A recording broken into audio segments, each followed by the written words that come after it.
Hey, what's up everybody? How we doing, folks?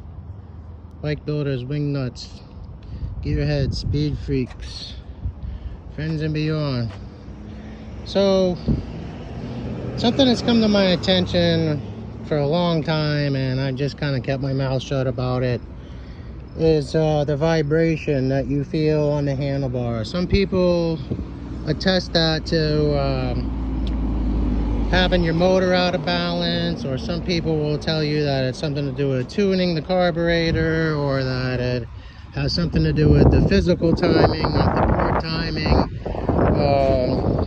All those may be valid points, but usually the simplest solution is the right one and the easiest one. So if you notice your grip over here, your pistol grip, whatever you want to call this, your throttle control, and this one is firmly attached to the bar.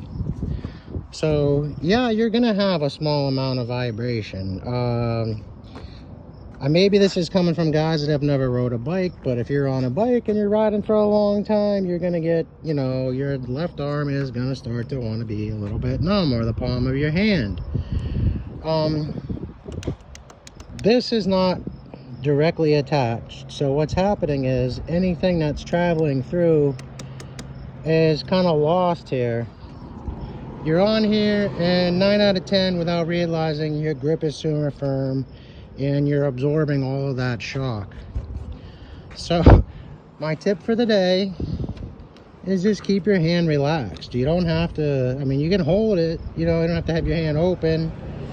Some guys like to keep their hand on a clutch or a brake or whatever you have there, but you don't have to hold on to this like it's life or death. It's a good idea to have a firm grasp, because if you hit a little bump or a hole, you could lose your handlebar, and you wouldn't want to do that. But all right, anyway, hope this helps someone out there, makes some sense. I just did a little GoPro thing, and it's gonna take a little while for it to upload and charge and all that other stuff, so I just figured I'd send this out in the meantime. Godspeed, friends.